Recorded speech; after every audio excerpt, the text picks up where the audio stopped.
Welcome to the Latham and Watkins Forum.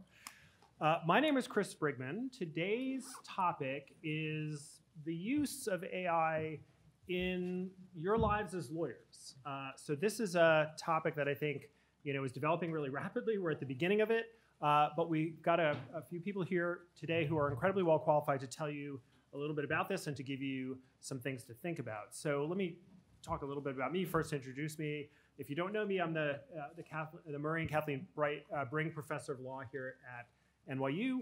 I teach a variety of courses, IP, antitrust, and others.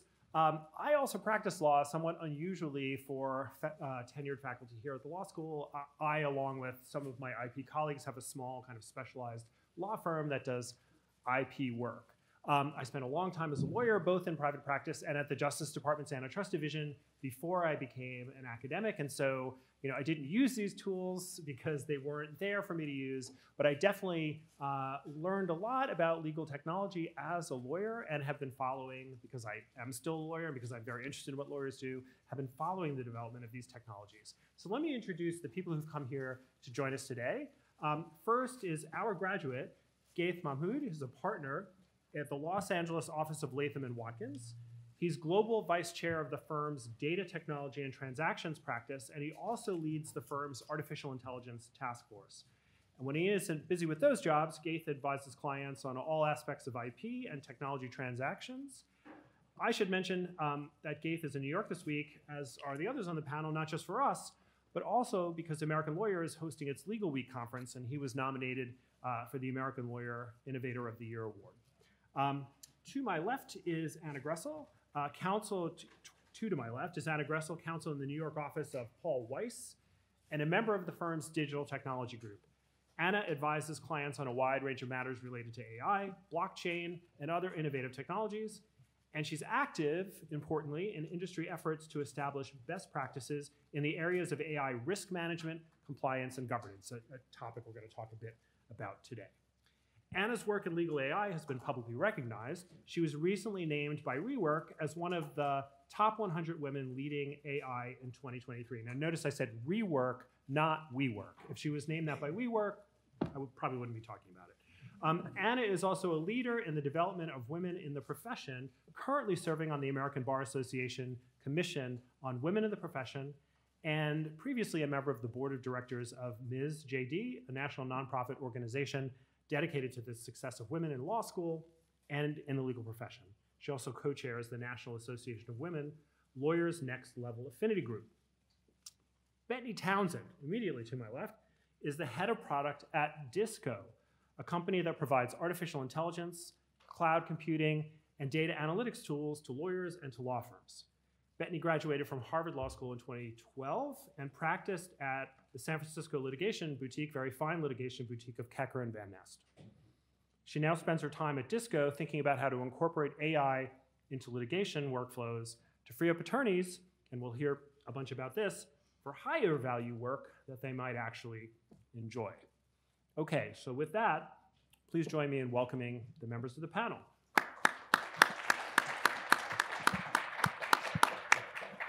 So let's get started with some technology, just to make sure we're all on the same page. You've probably heard a couple of key terms: artificial intelligence, machine learning, and you're wondering, what are the difference between these things exactly? What are they, and what role do they play in legal practice? So let's just start by defining those terms. I'm going to ask Gabe to get us started on that. Yeah, hi everyone. It's an honor to be back on campus, and lots of nostalgia. This is the first thing that we get into when we're advising clients, or we're thinking internally about risk with using AI tools internally, is what is the AI tool exactly? AI is this really broad category of stuff that basically means any system that allows a computer to mimic human intelligence. Well, there are a variety of ways that you can do that, right? And the two dominant ways that I like to kind of explain it is using games, because I'm also a video game lawyer and do a lot of video game work. So two games that we talk about, chess and Go. Right, show of hands, folks who play chess regularly. Anybody on chess.com? Good client, do a lot of cool stuff with them. How about Go? Anybody play Go? Okay, Go, okay, and Go, okay. So chess has, probably a set number of permutations for how a game can go, how a game can operate. And in 1997, there was an AI tool, Deep Blue, that beat the then reigning Garry Kasparov chess champion, right? That AI system was called an expert system. An expert system, one big category of AI, are basically where experts come in and they write the rule sets. They write the opening gambits. They say, if queen is here, probably a really good move is to do this. And they really fed millions and millions of rules into this AI system. And the AI system really sophisticated to be able to decide when to apply a rule, that not to underplay expert systems, highly sophisticated, but a little harder to scale. And what do I mean by that? Then you get into Go. So Go has billions of potential permutations for how a game can flow. And it's really not practical to just code each and every rule for what to do when a piece is here or when a piece is there. And instead, they came up with a tool, what we now really relate to as machine learning. That's where all the action is right now in AI, machine learning. And to explain what machine learning is, think about what they did for Go. For Go, they fed into the machine just millions of how games went. So first turn was this, second turn was this, third turn was this. And they might tag the games. They might say, in this game, somebody played really aggressively. In this game, they were playing really defensively. But we're not actually going to tell you, machine, what to do. We're just going to tell you what happened. And we're going to rely on you, machine, to extrapolate from that rules on your own. That's called the AI machine learning model that you might hear of. A machine learning model is basically a set of weights and parameters of what the most likely outcome should be, and it is trained on a corpus of data. The corpus of data here are the millions of games that were fed into it about how to play Go. And from that corpus of data is generated a model. And that model is what is used, it's the brain for how to tell an AI what to do. That distinction between expert systems and machine learning is critical, and it's why you often hear right now, and you've heard for years, data is the new oil, or data is what everybody needs, because it's that data that is fed into systems to generate the ML model, and the accuracy, the reliability, the non-bias of that data is what generates a really quality machine learning model. So I want to talk now about how these technologies are in use or will soon be in use by lawyers. So, and to tie it to the first question, when I was in practice, we had sophisticated search tools, for example, to go through large piles of documents to pull out terms that we were looking for in documents. So that's definitely a electronic aid to discovery. What can these new technologies do that those technologies couldn't do? So maybe to get an understanding of the use cases in law firms or for lawyers generally, wherever they work, it would be good to understand, what does AI and machine learning allow us to do that we couldn't do before? I can take that one. So something that you touched on right there, right, is discovery. The process of figuring out what documents you have to turn over to the other side and then reviewing those documents that you get from the other side. So this can include hundreds of thousands or even millions and millions of documents in some of the big cases. So lawyers have actually been using artificial intelligence to assist them with this for quite some time. And that hasn't looked like any of the generative AI stuff, which I will talk about in a second, but has essentially relied on like a recommendation algorithm, the kind that you see with Netflix, right? You watch a bunch of movies, you say which ones you like, and in the background, Netflix is saying, oh, this person likes action movies, maybe with a certain actor. And so that technology has been used, much more sophisticated than the algorithm that Netflix is using, but essentially learn from the behavior of lawyers to recommend documents that they might want to review and to suppress documents that they don't want to review. So lawyers start looking at documents, they start tagging certain ones as relevant. The AI watches, they say, okay, they want documents with these characteristics, I'm going to push those ones to the top, and then ones without those characteristics, I'm going to suppress. Something about that, well, it can make attorneys significantly more efficient. It still requires a lot of human input. What we are starting to see with the rise of generative AI is an entirely different workflow, because generative AI, you can kind of interact with like you would another human, right? And so what we're starting to see is the ability to say, hey, I am looking for documents with a certain description, right? Ones that relate to financial records or ones that have, relate to corruption or fraud. And you can sort of give a really high level description of what that looks like. And then you can start showing documents to a large language model, right? Like GPT-4, which powers ChatGPT, and essentially say, hey, does this document meet this description? And the LLM can give you an answer. LLMs are also really good, right? Generative AI at providing text. And so you can say, can you give me an answer on this and also give me a reason why? You can imagine if you were going to have a room full of attorneys do that on 1 million documents, that would take an outrageous amount of time and also be incredibly expensive. And LLMs are not cheap, right? Like the technology is still quite as expensive, and I expect the cost to come down. But you can do that in a fraction of the time and in a fraction of the cost. That's one of the things that I am particularly excited about seeing expand over the next couple of years. LLMs are also really good, right? Generative AI at doing things like summarizing, right? Lawyers deal with really long documents all of the time. Deposition transcripts, right? Can be hundreds and hundreds of pages. And one of your tasks as a junior associate often after you go out and take a deposition is to get the transcript back and then summarize it and send it to the client. That can take hours, right? It was pretty common to bill, 4 or 8 hours of associate time, which can be many thousands of dollars.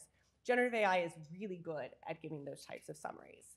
So those are a couple things that I think we're likely going to start seeing in the next couple of years. So Bettany, discovery, dealing with deposition transcripts, these are all tasks that are mostly focused on what litigators do.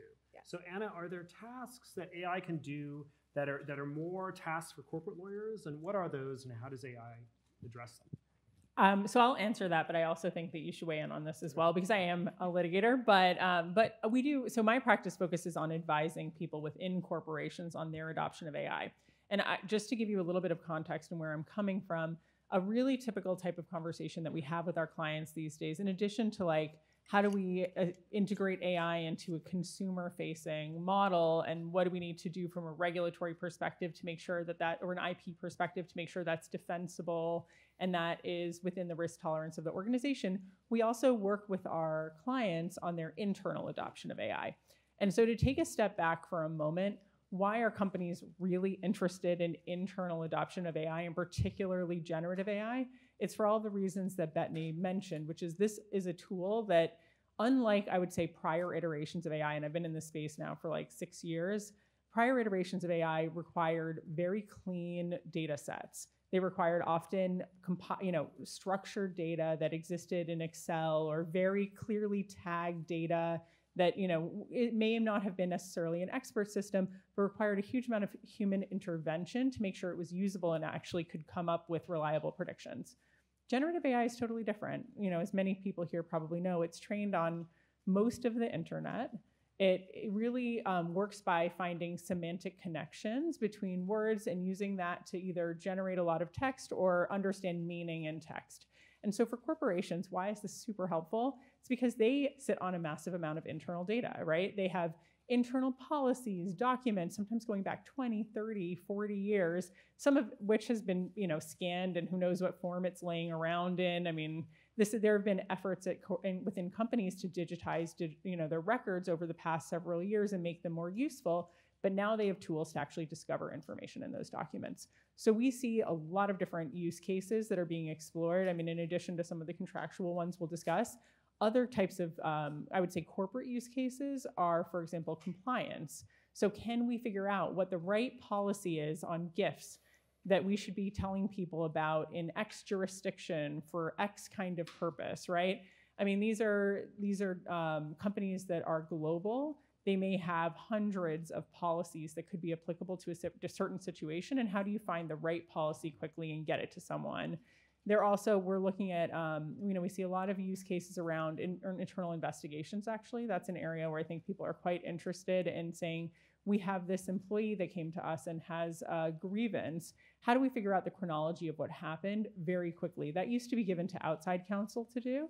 And now I think there are tools that are making it easier to come up with chronologies based on a document set immediately without anyone having to look at the documents. And it's not going to replace their review of those documents, but it points them in the right direction. And it's that ability to find a document, find the information, point back to a source, particularly around some of the newer Gen AI iterations, that is really creating a lot of efficiencies within companies. Gaith, I want to get your views on this, but I did want to ask you something specific about law firms, a big firm like Latham & Watkins. So I've worked at large firms like that, and one of the things that's always a little bit tantalizing for lawyers at the firm is on virtually any question that you might be asked to address, someone at that firm has thought about that question once upon a time. The person who thought about that question may not even remember thinking about that question because it might have been months or even years ago, so much water under the bridge.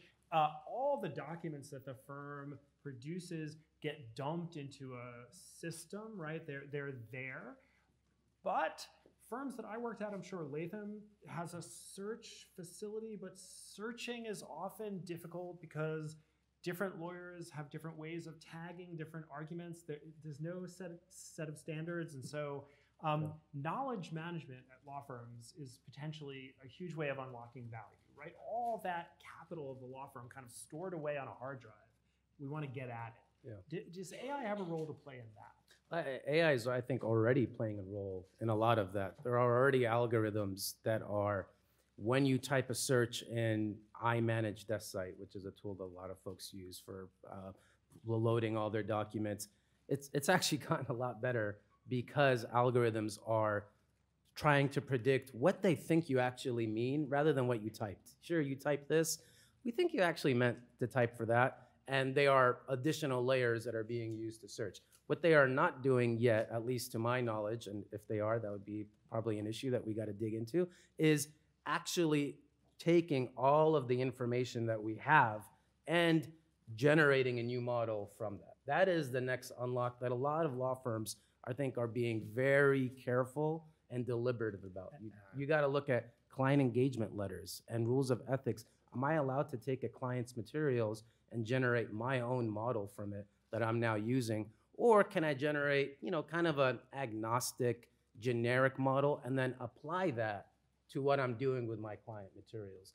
That question is what a lot of law firms are struggling with. Yeah, this leads exactly to something I want to talk about, which is the risks of these technologies, right? So we see how they can make discovery quicker. We see how they can make summarizing depositions quicker, or they can make knowledge management more efficient within the firm. All of these are big things, and there can be more. Like you can search corpuses of contracts to find what kind of debenture language actually works well in deals where you need that, right? There's lots of things we could figure out to do, but there are risks. So you just mentioned one, right? Is it possible to use the documents that the firm has, some of which actually may be, according to client agreements, may be the property of the client ultimately? Is it okay to use these to train a model that's specific to a task this law firm, Latham or another law firm, wants to do? That's one risk. But can we talk a little bit about what risks are generally? Yeah, I can go and then definitely. Gaith and Anna, I know you both had some views on this, and Bettany, please join in if you do as well. I think, so the categories of risk that I would categorize are probably maybe three main categories. The first one is the one that gets all the headlines, and that is hallucinations, right? So that is some lawyer didn't realize that what a machine learning model does is it doesn't necessarily memorize information. It takes information and it extrapolates rules and predictions based off the information it got. Now you could get into a rabbit hole. There is some memorization happening. It's why the New York Times is trying to sue OpenAI right now. One of the claims is it literally just is regurgitating things that came in. But in general, that's not what the machine learning models are doing. They are predicting what it thinks the next word should be in a sentence. So if you ask it, please give me the top 5 cases on slip and fall in New York involving whatever, a puddle, it might give you what it predicts those cases are. In many cases, those are hallucitations. They are not true.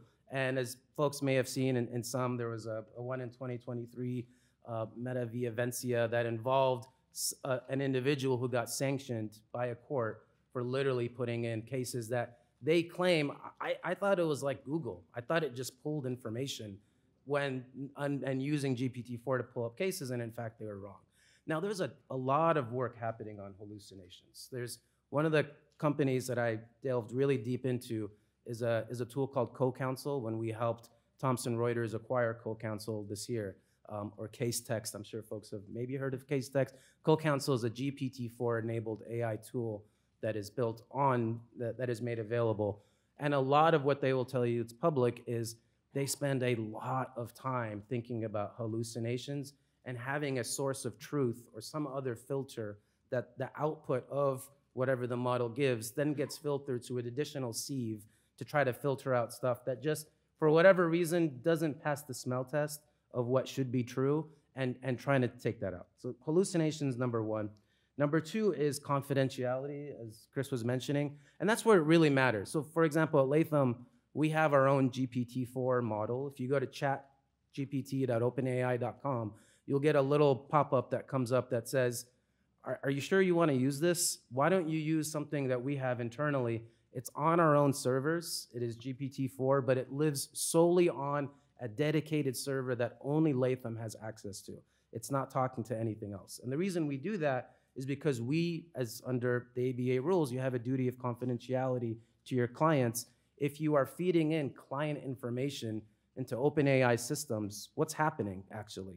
What's happening is you are routing information to OpenAI servers, and there may be legal promises that they might make you depending on which version you're using that says, we're not gonna retrain, but in fact, your information has been transferred outside of your environment into another server, and that machine learning models often retrain based off what comes in. That's how they keep growing. It leads into the third risk that I wanna talk about, which is model drift. So model drift is the phenomenon in which models actually change over time. The more information that comes in and the more that people engage with it, the model might actually think, oh wow, everybody keeps telling me this was bad output. Maybe what the really correct output should be something totally different.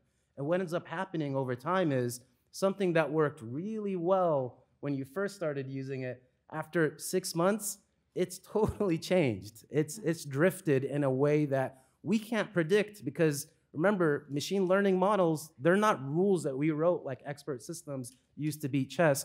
They are mathematical formulas that were generated based off data that we input, and in many cases, interpretability is not common sense. We don't know what the rules are that it generated based off that. We just see the output that it comes out, and we say, hey, that was pretty good, that was pretty bad, and then it learns and evolves over time. So I might build on this for all of the folks in the room who are thinking, this is kind of interesting. AI seems like something I might want to explore when I'm in legal practice. And I would say, absolutely, you should do that. It's one of the most fascinating substantive areas of the law because it actually encompasses so many substantive areas of the law. And that comes through really when we're advising our clients on the kinds of risks that they might take on or the kinds of things that they should think about when they're either developing models internally or procuring models from, third parties that might have developed them. And that includes like the OpenAIs or Microsofts of the world. So I just want to break down, what are the kind of buckets of risk, but I think you could also think about them as buckets of substantive legal areas that you might touch on if you're advising clients. So the first is, confidentiality. I would bucket within that, confidentiality, security, for example, and privilege. All of these are, and trade secrets actually goes within this. All of these are kinds of doctrines about what obligations you need to think about when you're disclosing information potentially to a third party. So remember that a lot of these models work because there's a vendor on the other side of the agreement that's actually providing a model. They might be licensing the model. They might be helping you set up a separate instance. And the information that is shared with that vendor is critically important for companies. Some of them may have regulatory obligations to keep information private, and that might include like confidential supervisory information for banks. There may be, substantive obligations or affirmative obligations they have.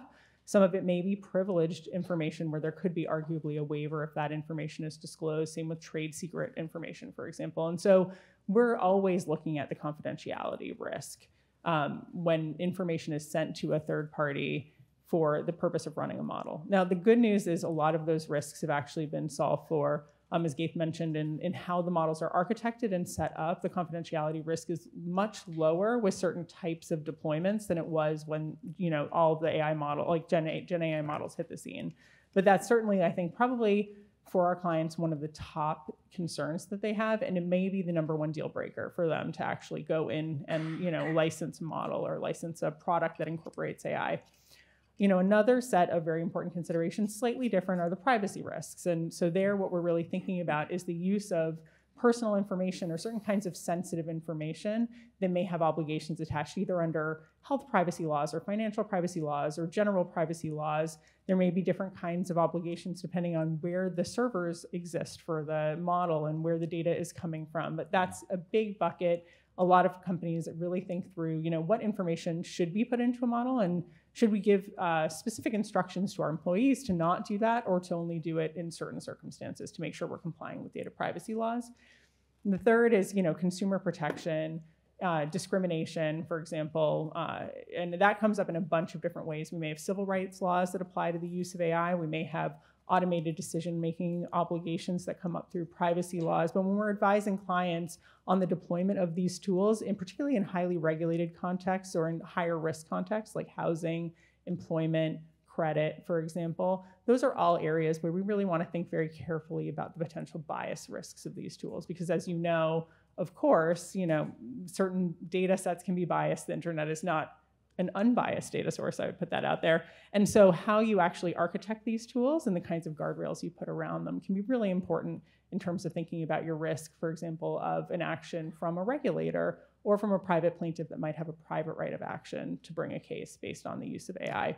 And then finally, I think, on the hallucination risk, I would just put that under a large category of, different kinds of obligations we might call regulatory defensibility. So we advise different highly regulated companies in a number of different areas that are always thinking, what are our regulators going to think if we're going to put AI into this tool, and can we defend it? This comes up a lot actually in the legal profession, but I just want to draw the parallel to how it comes up for companies. In the legal profession, there are all these cases now, or not all these, a handful of cases in which different, non-existent cases have been cited to courts, and the courts always say, I think when they're sanctioning these lawyers, how come you didn't read the case? Because that is part of our obligation set as lawyers, is to make sure whatever we're writing to the court is accurate. We actually have an obligation to read the cases we're citing to courts, for example.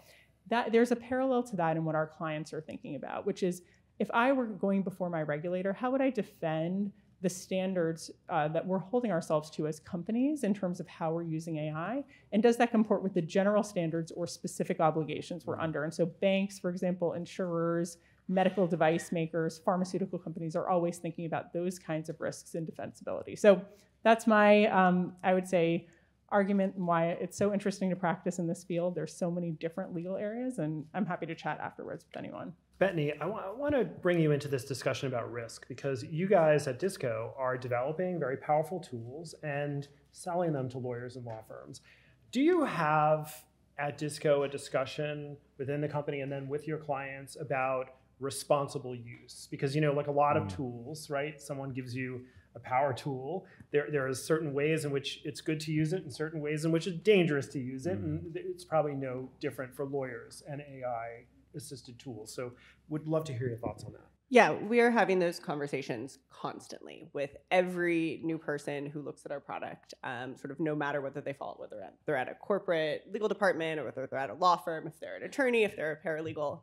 And the way we are thinking about handling sort of the hallucination problem is ensuring that you are putting in the links to the underlying sources constantly. If you're going to provide a summary of a depositions transcript, each piece should be linked back, right? If you're going to ask a question about documents in an e-discovery database, right, every single sentence should have a source, right? Like, that is the type of stuff that attorneys need and to meet their ethical obligations, right? As I mentioned with when LLMs are reviewing large bodies of documents, they can provide their decision and also an explanation. So there are some ways that you can sort of use the technology to help combat that. That being said, right, we are putting all sorts of disclaimers around the use of it, right? Verify it. In the same way that if you ask 10 different people a like complicated question, you're going to get 10 different answers. That's what we see with the generative AI models, right? Not even just over 6 months, but if you ask the same question of the same LLM 2 different days, or even 2 different times in a row, you might get a different answer, right? We're not dealing with the rule-based deterministic system where you put in an input and you get an output, right? It's a statistical, I think it's stochastic is the technical word, my husband's data scientist, process where it's looking at what is likely to be and it's sort of tracing different pathways. But if it's not a certain one, it's going to go in different directions on different days. There's also different things that LLMs are good at and different things that they're not so great at, right? I think with CoCounsel, at least sort of what I'm hearing, CoCounsel is supposed to help attorneys write essentially their briefs, right? Help them do their case law research and then help them analyze their facts in the context of those cases, is that it can do quite a good job of like summarizing case law. But if you ask it to say, okay, now apply the law to my facts, you're going to get something that feels very mechanical, right?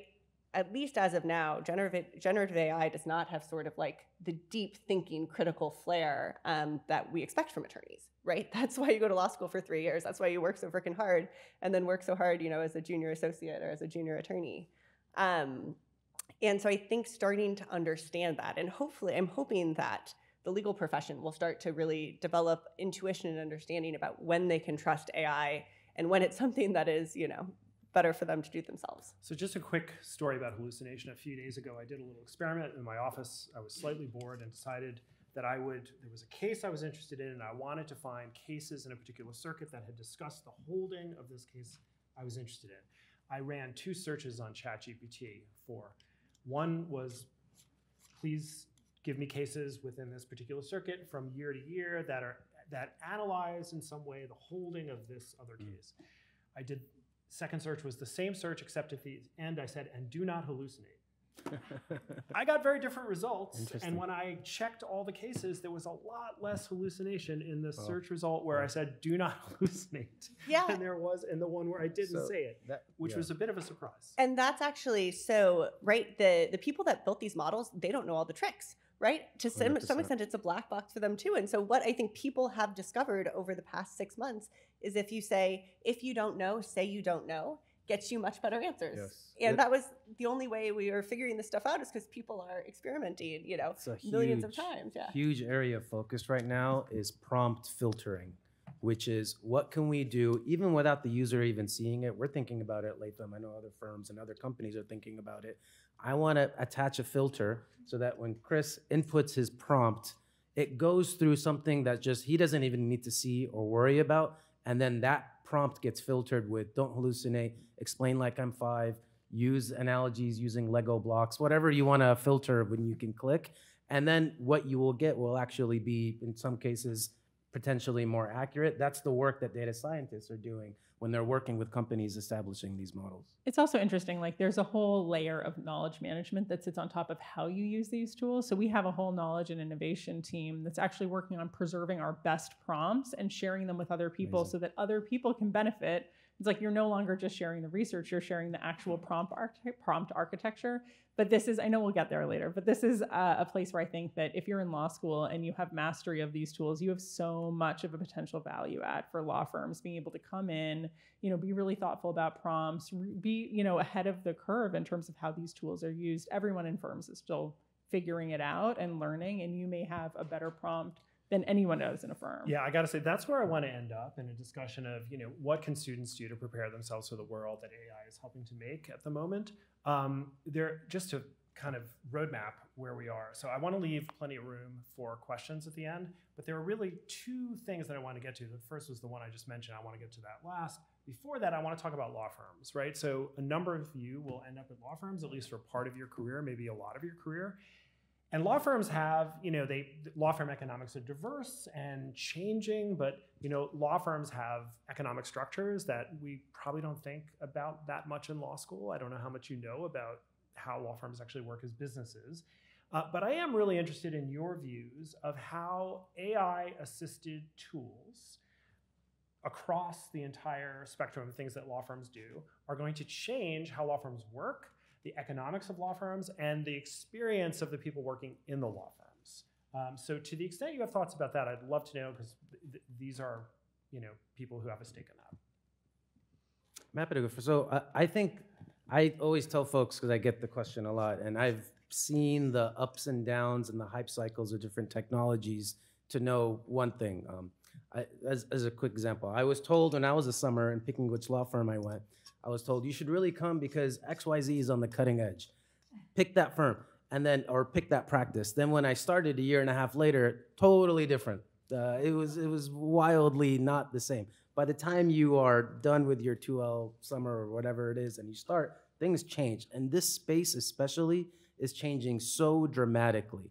I would say it is critical to engage with these tools, but with this mentality of keeping curiosity always. You could be right now, I'm gonna be the best prompt engineer. I'm gonna learn all the best prompts so that when I start at law school, when I start at my law firm, I'm gonna know all the cool prompts and it'll make me this amazing lawyer. Well, then what ends up happening is a year and a half later, people are like, prompting is dumb because we've automated all that internally. And you don't really need to know that skill set anymore because a computer can now do it way better than the skills. But in the course of doing that engagement with the technology, you learned how the technology works, what its deficiencies are, how you can further improve with it. Hopefully you're researching what are the good sources of truth out there, because it's really hard right now to find good sources of truth unless you really engage with it and you learn, okay, this person is credible. This person just, a lot of what they're saying is just,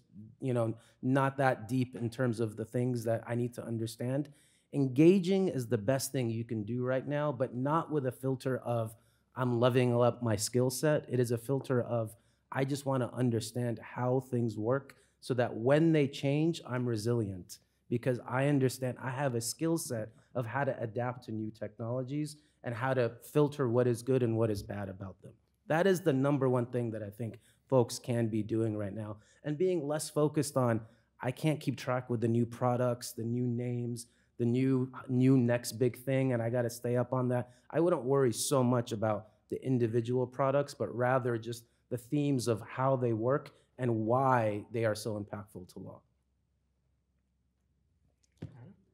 Yeah, I mean, I think there are a lot of conversations about how AI is going to challenge the law firm model. And we've been internally within our firm really giving that some thought. And I just want to pull on two threads that I think come up pretty significantly and pretty often with respect to that. One is the billable hour. I think there's a lot of discussion about how and when the use of AI is going to really put pressure on the billable hour and what that's going to look like for firms and just for folks out here who, I assume you all know this, but usually, big law firms bill by the hour, and if there's a different rate structure depending on seniority, and there's an incentive, to have big matters come into big firms because they tend to be revenue generating based on the structure of the firms. But there are questions now. What happens if we can't bill for junior associate time because clients think, well, junior associates are replaceable by AI? I think it's those kinds of questions that are, really causing some angst broadly within the legal profession. But from my perspective, I'll just take it one step back and say, I think the bigger question that the legal profession is going to need to ask itself is, what value do we really add as lawyers? Where do we come in and really deliver impeccable client service? Is it in finding the case? Is it in analyzing the case? Is it being able to defend the case to the court? There are a lot of different ways that we add value as lawyers, and some of those ways are going to probably be replaced by AI, and some of the ways of adding value are going to become even more important because of the use of AI. Defending the use of the case becomes more important when the question of whether the case should be in there is on the table. It's the same reason we defend the use of TAR, right? We go into court, TAR is predictive analytics used in e-discovery. Our role is not just using it, it's defending it and having the right metrics for thinking about whether we can represent to the court that our use of this tool is in the client's interest and it is in the court's interest and in the interest actually probably of our adversary. And so, I think about that as, are you always looking for the place where you add value to the client? That is going to keep you on the edge. And it might be knowing the technology the best. It might be, understanding their pain points and what they're bringing in-house in terms of the technology and how you can help them. And it might also just be figuring out, where as a lawyer can we be the best client advocates? And so it's kind of at all those points where I think we're going to have to change, but that some of that change may be for the good, and you guys are going to be right at the edge of that. Could I just, Benny, I'm very interested in your views on this, but let me just say one thing about the things that AI can do versus the things that lawyers can do. So it might be that junior associates who used to spend a month in a room, let's say company A is merging with company B and it's a reportable merger to the Justice Department, and there's a huge number of documents that have been requested and a second request that the Justice Department issues, and you're just reviewing these documents to try to figure out what it is you're about to hand over to the Justice Department, right? So once upon a time, when I was in my first months of being a lawyer, I literally sat in a room. The merger was explained to me. The competitive sensitivities were explained to me. And I sat there with a bunch of other people about my age under the kindly lash of an associate, maybe 3 years older than me. And we looked for the stuff. I mean, like by hand, right? So that changed over the course of my practice into, we didn't look for it by hand. We used assisted searches. That got much more efficient, right? So instead of having like 15 associates looking for stuff by hand, there were like 2 associates and some contract lawyers, right? The structure of the job changed, right? Fewer associates doing this kind of stuff. Now, maybe it's quicker and less associate hours are needed to perform it. Associate work is diminished to that degree. It makes associates more efficient. It also means firms need fewer of them. How does this change the way the firm works at the end of the day? Are there just fewer people at the bottom producing more value for the people at the top? So the people at the top stay very wealthy. The people at the bottom are fewer, maybe more valuable. How does it work, do you think? I'm actually very interested to hear Gay's take on that as somebody who's in the leadership at a firm. So we talk a lot. Anybody ever do software development and hear the term 10x coder? Anybody familiar with that term? 10x coder is, this like thing of this developer is so adept at using different tools that they are 10 times more efficient than somebody who's not adept at using tools. And something that I use a lot at law firms is there's probably going to be a very real time when we're going to evaluate associates, not just based on their ability to just critically think, but on their ability to tap into the tools that are at their disposal at the right time. And in fact, here's what is changing right now at law firms. There are a number of attorneys that are coming out of being billing attorneys that are directly facing clients and are moving into the management side of the shop, which are training attorneys on how to effectively use their tools. Because, as I said, the number of tools that are coming out is just such a spike of what we're seeing this week and what we're seeing at the Hilton right now. If you go over to the Hilton on 53rd and 6th and you just walk in the lobby, you're gonna see just an incredible amount of new legal tools that are available and that are being made available. I think for associates, you're going to get in there, you're gonna get in the trenches, but then over time, you might end up thinking about, am I still on the client-facing side or am I now more on the technology side? And that's something that we're thinking about. I can't predict for you, though, what it's gonna mean in terms of retention rates or hiring rates or how we're hiring. I know this because I talk with, I sit on a task force at Latham that thinks about it. I also talk with people at other law firms that are doing the same. We're not changing our billing and our hiring practices right now. It's everybody's thinking about it, and everybody's obviously trying to evaluate what it could be, but that's not changing now. What we are changing are our training practices and what we expect, what our core curriculum are. It's no longer just, we're gonna go through all the cases and we're gonna teach you through all the cases. We're gonna do that, but we're also our chief innovation officers or our chief technology specialists. They're like the superstars of the firms now in the past year. Everybody knows their name, whereas I talked with the one at our firm, he's like, I used to walk by, nobody knew who I was. I just kind of hung out, and everybody's like, hey, I want to talk to you about this new tool. It's absolutely happening, and that the way we train is changing a lot. Yeah. And something that I just want to note, because I know that people have sort of touched on the anxiety sort of felt by, I think, probably many of you in the room about, like, will there be junior associate jobs for me? It is possible there will be fewer junior associate jobs in the future. I want to note though that the parts of the job that are being eliminated were profoundly miserable. Like I spent 5 years at 2 different litigation boutiques, and I didn't leave because I had like a passion for legal technology. I didn't actually move into legal technology right away. I was just so burnt out. I was at, firms that staffed cases really leanly. I was on a team of maybe 5 or 6 attorneys, and we had 2 million documents to get through. And you're reviewing things late at night. They're not relevant. And you want to tear your hair out, and you're like, this isn't what I went to law school for, right? Like, this isn't fun. Or, with the deposition piece, right?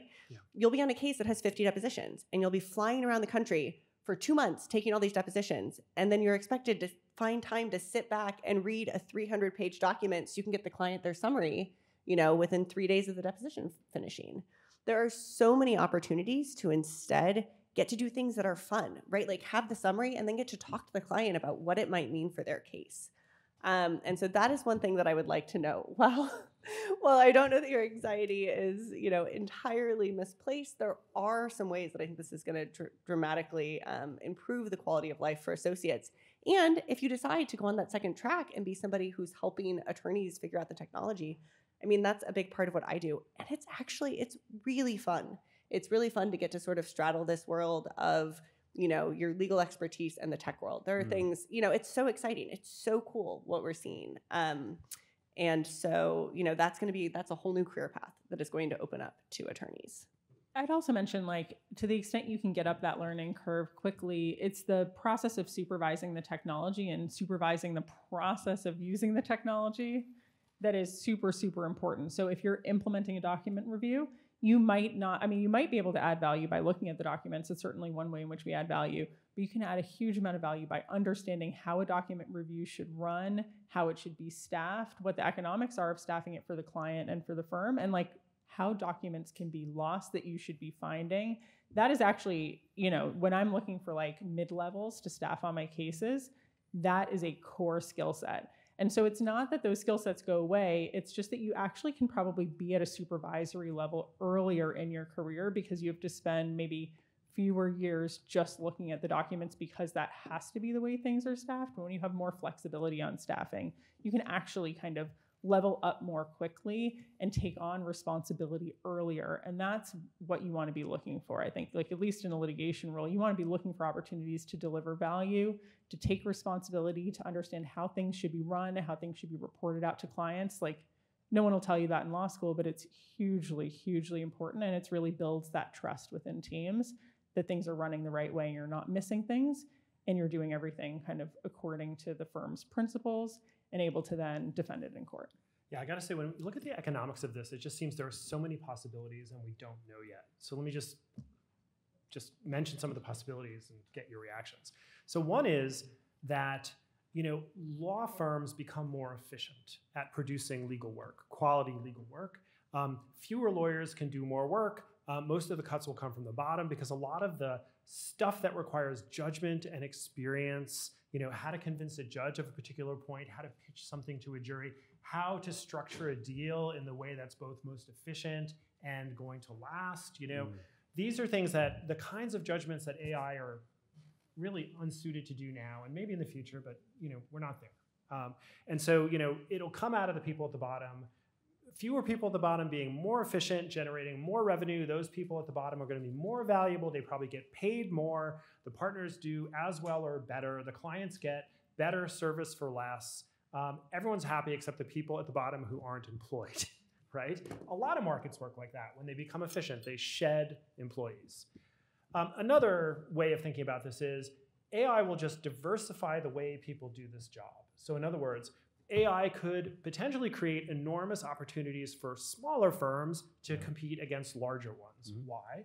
Because Gaith mentioned, I think it's absolutely true, that most clients right now, if there's a large document-intensive litigation, they're not bringing it to a small specialist litigation firm, at least not without a lot of help, because the big litigation firm is able to handle just the massive processing work that goes along with discovery, taking lots of depositions, et cetera. If people using AI-driven tools become much more efficient, maybe the small firms can start to punch above their weight and can start to put effective competitive pressure on their larger siblings, right? That's a possibility. Don't know which way it's going to go, but it's a time of a lot of change, I think, and AI will be at the root of some of these changes. Can I just add like one more pressure point? Because I think there's one scenario that you haven't mentioned that's a little bit different. One is that the third scenario is that in-house law departments internalize work that would have otherwise gone to law firms. I think it's important to recognize that that is actually already happening and is possibly going to continue happening. I don't think that puts the same like pressure on the pyramid of the law firm. I think what it might mean is certain practices end up shifting more to the in-house side than to the law firm side. So just the economics don't work to hire outside counsel for that, but that also has been happening and continues to happen as in-house law departments become bigger and more sophisticated. And that is as much a function of how legal departments are run in the economics of corporate legal departments as it is the economics of law firms. But there is I would say a demand side piece to this as well. Okay, so I want to spend 5 more minutes before we get into questions just to touch again on something that Gabe started talking about, which is if you were in law school now, what are the things you would want to be doing to put yourself in a position to understand and to operate in the environment that is emerging in front of us with respect to AI-assisted legal practice? Anna? Bethany? Who wants to start? You want to start? I can go ahead. So something that I think, and hopefully you are well poised to do this, is to just start using every single thing out there, right? We need to develop an intuition around what different tools are good at and what they're absolutely not good at. And the only way you develop intuition, right, is by doing things over and over. If you're putting together your resume, even if it doesn't end up helping you, using one of the zillion of tools out there to help you do that, I think would be a great exercise, right? You need to, well, not for your schoolwork, of course, but for anything else, you need to write a letter. Are there, is that something? It's not that simple, but go ahead. But in terms of figuring out like where do you get good answers, where do you get bad answers, when can you, how can you sort of use this to help you be more efficient in general? And I think, right, it's going to make you less efficient at first, right, when you're trying to use a new tool. But I think now is the time to put in that extra effort so that you can start developing that intuition. I would say I think that like the substantive legal areas are becoming less and less siloed all the time when you're talking about technology law.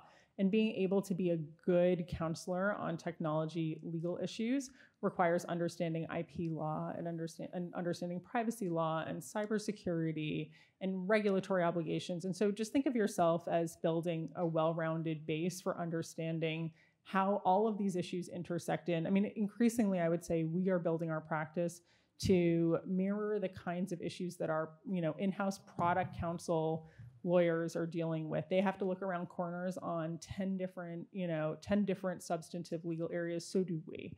They can't keep their practices siloed. It just isn't practical for them to view things in a vacuum. And so even if you love, I love copyright law, don't get me wrong, I love copyright law.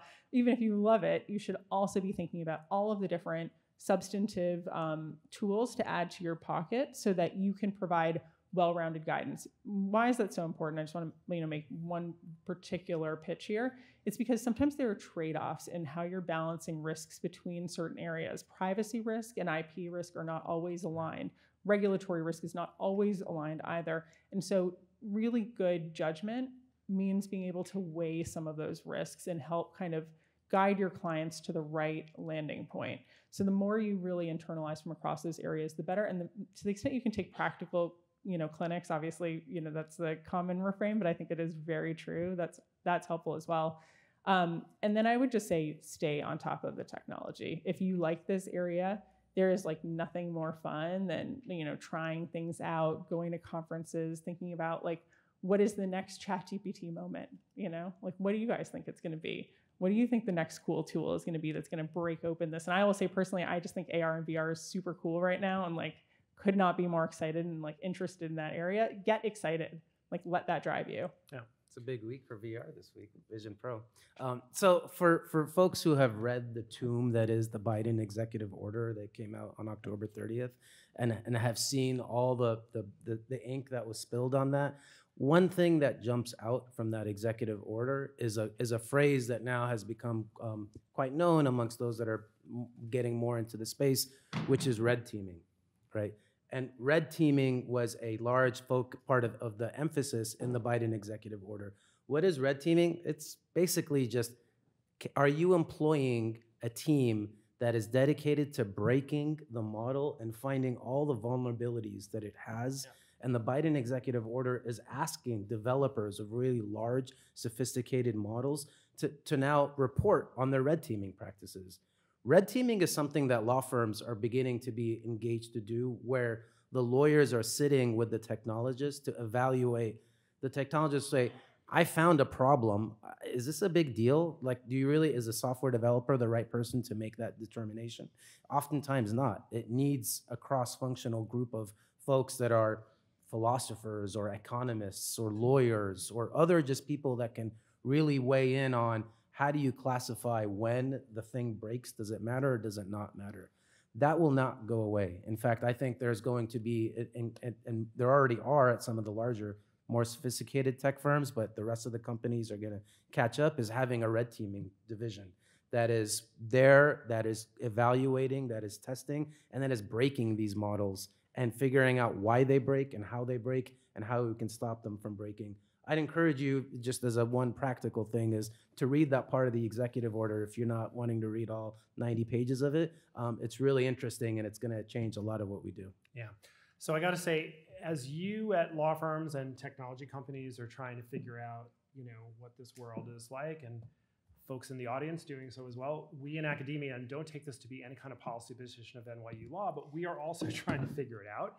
And one of the things we need to figure out is how best to help in the training of folks to be lawyers in this environment, which may not mean in the end saying you can't use ChatGPT. It may mean you will use ChatGPT, and there's going to be rules about it, right, to maintain academic integrity, but TBD, because that's a conversation in its infancy at the moment.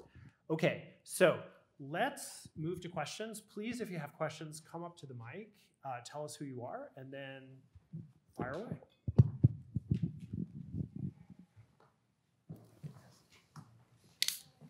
Hi, my name's Haji. I'm a 3L. So my question is about junior associate training, which was touched upon a little bit. I worked at a firm last summer, and one of my assignments was to summarize cases, which I diligently read and subsequently summarized. But now that I look back at that experience, I think, it's really tempting to just, if you have a LLM with a lot of tokens, to just plug in the case and tell it to summarize it for you. But I worry that doing so would mean losing a sort of understanding of the underlying case law in a way that you only get if you actually sit down and read the case line by line.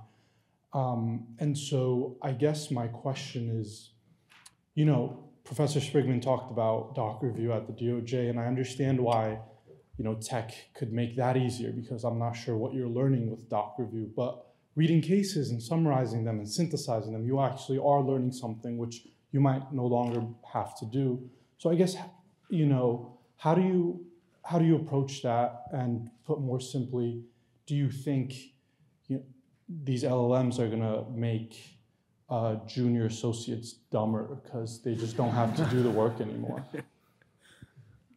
I'll take a little piece of this, but I'll just start by saying one of the most formative experiences for me as a junior associate was writing up a case and, and talking about what quote I thought we should put in the brief and, and what I thought was kind of the right piece of it. And I made my little parenthetical that was supposed to go into the brief, I was really proud of it. I get a call from the partner who said, Anna, good job with that. Nicely done. You missed the best sentence.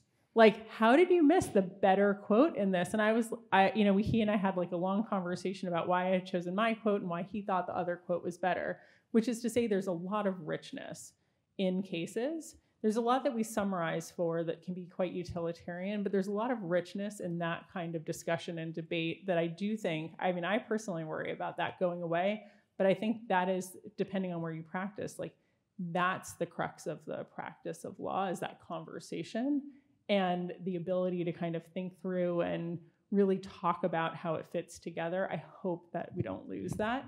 I would also say, as someone who supervises a lot of junior people I have for a long time, if you ever feel like that's going away, I think that's a good thing to raise to someone and say, look, I could summarize it this way, but I actually think the better thing would be for me to do it this way and then for us to have a conversation. Just don't forget, for everyone who's thinking about going into law firms, getting an assignment is like only a little piece of this. Really receiving the assignment and thinking about, like, is this the right way to do this? What am I delivering back? And should I have a conversation even about how I'm doing the assignment with the person assigning it is really a huge part of your job. Like, you own your careers, you own your destiny within firms, and, you know, make sure you're getting the right thing out of the assignment too. And usually the person assigning it is just like jotting off an email, like, while you're doing 8,000 other things. So I promise they haven't thought about it as much as you think they have. So, I mean, I'm very sympathetic to that. And I think probably a lot of firm lawyers are. Next. Okay. I would just really quickly add, right? So I've been out of law school for, I guess, like 12 years at this point. And the parts of my career where I've learned the most and gotten better at things are the ones when I've worked the hardest, right? What you put out is what you're going to get out of it, what you put in, right? And yeah, you'll have lots of attorneys will have the ability probably to like skate by a little bit. And you're going to watch over the course of the years how they get like less and less good at things and how they start to get outpaced by the attorney that was like, actually, I'm going to maybe use some of the summary, but I'm also going to read the case and like add my opinion about it too. So one more response to that question. So there are ways in which technology gives us the ability to do things, and then it also takes away the ability to do things. So let me give you an example. Like, I don't remember phone numbers anymore. When I was a kid, I remembered lots of phone numbers. Or something like, I think actually a little bit functionally more important. When I was a kid, I used maps, like paper maps. And using a paper map gives you like a sense of the overall landscape. It's not like looking at a map on Google Maps where you're focused in on exactly where you are. Paper map is like, is a world. So if you're sailing a boat from point A to point B and you use like a paper chart, you have a context. You have a context of where the land is. If you're using like a chart plotter on a little screen and you're sailing the boat, the experience seems like you're just kind of sailing down a lane, right? You don't have any, if you're on course, you're in the lane. You don't have any sense of the surroundings. It changes your experience of the world. And so too, I think with cases, it'll change our experience of the world. So I bet you that AI-assisted research in the future will allow associates to summarize cases quickly, to get a rough understanding quickly of like what cases are relevant. And then the next step, which I don't think will go away, which will be enduring, will be to kind of get into the map, understand the landscape, understand how the cases relate to one another, understand like what small differences in the holdings of these cases might be significant, understand what the particular rhetoric that's used is so that you can appreciate where the soft spots are. Like, that's all stuff that, at least on the current level of AI development, is hard to do without a human brain. And I think good associates will continue to do that. AI will orient them, but it will not ultimately constrain them. They will not just be sailing down the lane to the island. They'll be exploring around. So one thing that we think about a lot is I'm in the transactional space is due diligence, right? Which is you're buying a company, you're looking at thousands of contracts for the company that you're buying, and you're evaluating if there's any potential big problems in those contracts. Well, in the course of doing that, you're also developing a muscle memory of what an agreement tends to look like over time. Even if 99.9% of it is fine, the act of doing that is really helpful. And then when you end up looking at a contract after 5 years of doing this, you can just pick it up and there's an intuition that where the meat is. This thing is drafted in a weird way. Yeah. I haven't, I'm more wary as I'm reading it that something is gonna be off, and you just end up becoming more efficient over time based off not something that I can specifically point to, but an intuition. We do worry about that being lost, that muscle memory being lost, and there's really no shortcuts to just developing muscle memory. What it's gonna mean and what we talk about, and what I think you can ask other places where you work, not just a law firm, a public interest organization, or wherever you might be doing, is how am I able to supplement the lost muscle memory when I'm not able to review things at a large scale, but I'm just given the end result?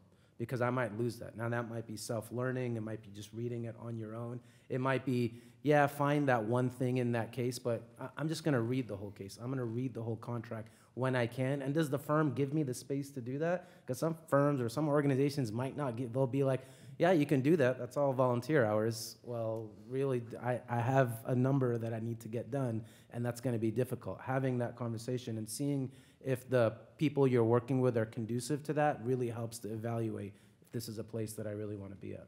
So we have another question here.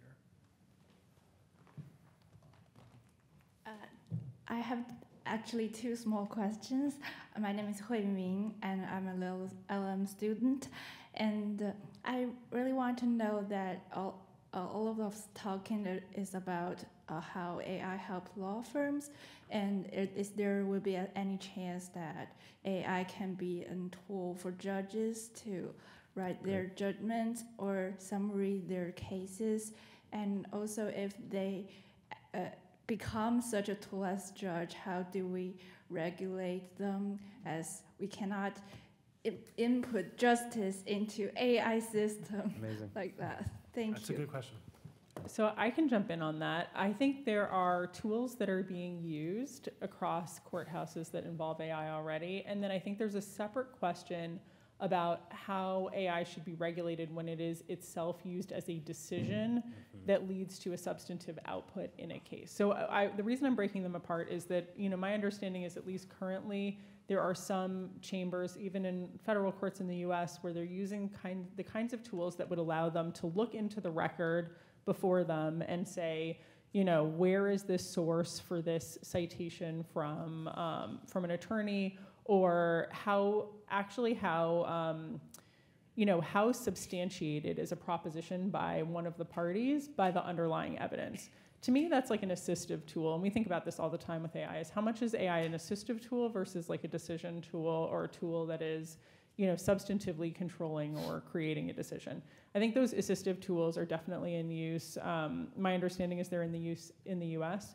The second question is, to what extent should judges themselves rely on predictive analytics tools in either reaching a decision, or should the justice system allow for that kind of reliance in deciding which cases, for example, should be appealed?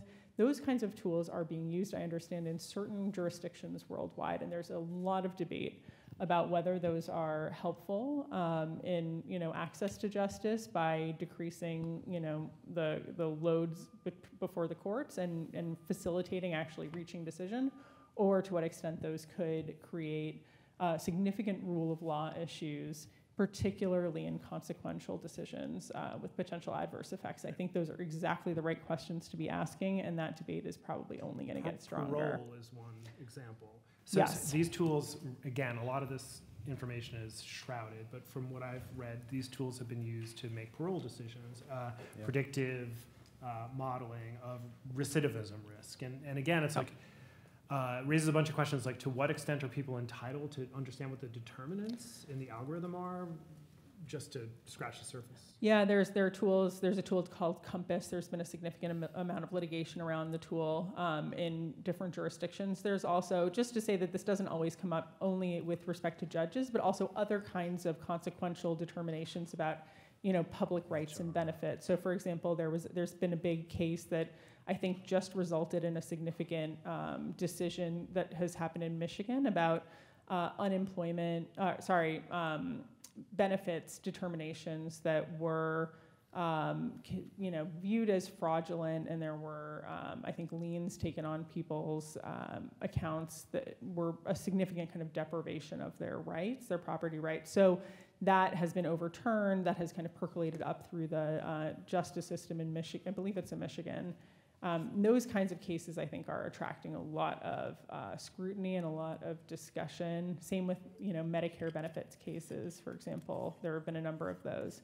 And usually those in the US are challenged on due process grounds, at least some of the time.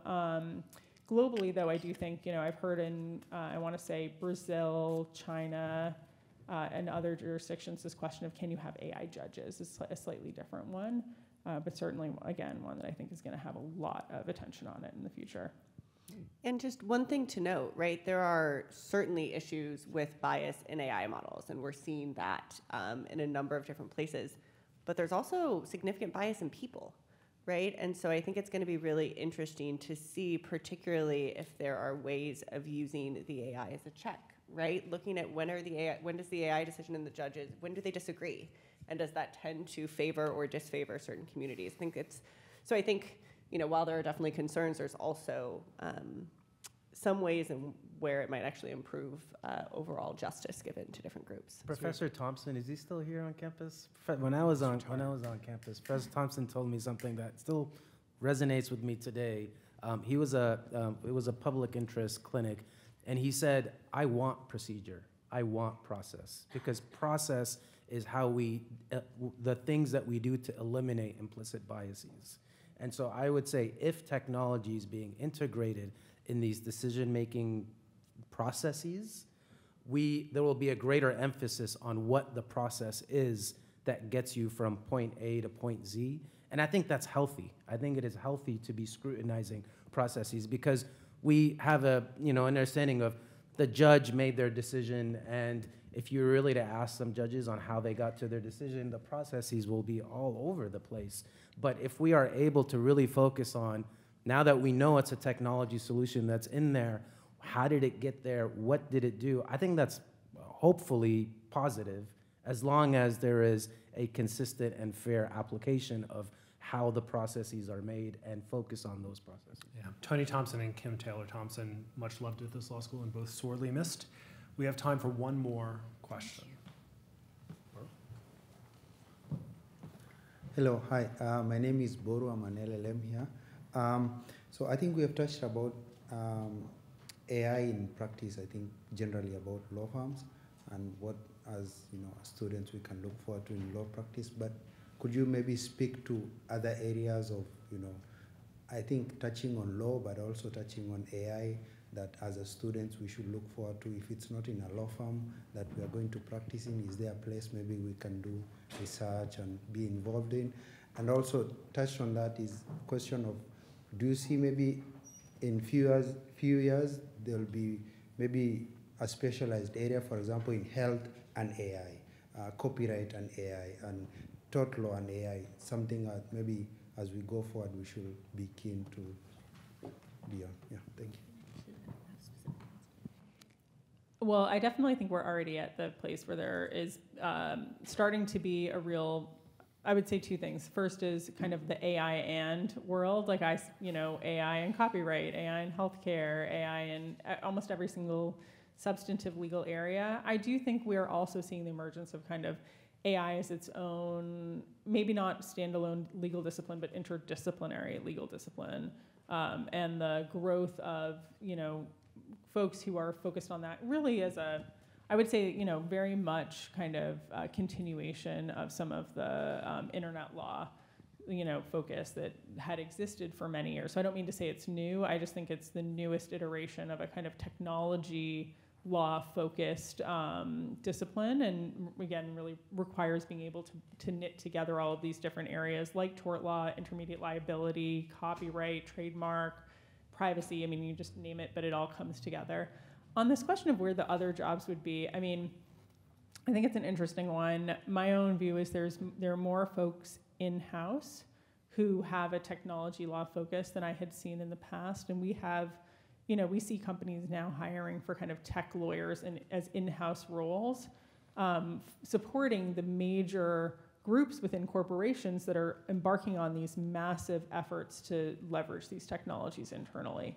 So those, the business people, the data scientists, they usually have dedicated lawyers, and those kinds of legal positions are becoming more prominent within organizations and actually higher profile as a result. So certainly if you wanted to go in-house or do a law firm to in-house route, that's, I think, a really promising one, and one that, like I said, the number of landing points in-house are growing. I do think the legal tech world is fascinating, and also a huge place where there's actually just a ton of value being created right now, and opportunities to put on your business hat if you don't want to just be in a counselor role. You really want to be driving the business, because you can always think about yourself as a lawyer of, are you driving the business, or are you kind of more risk focused? If you really think of yourself more as a technologist, I probably think Bettany's like the perfect person to speak to. 100%, right? There are so many things, right? Like you have such a specialized set of knowledge when you're gonna graduate law school with 3 years under your belt of incredibly hard work, right? And that is gonna actually position you pretty well to go out and think about how you might apply technology to law. I also, right, I am a huge proponent of career changes, right? Of figuring out, going and trying things, right? Your career is long. Go spend a couple years doing something. If you don't love it, look at other places. And specifically, right, like taking that, a hop to something where you can still use your expertise, but just look at it in a different perspective, can be really rewarding, can be really fun, so. So this has been great. We're out of time. I want you to please join me in thanking the panel, Bettany, Anna, and Gabe. Thanks, everybody.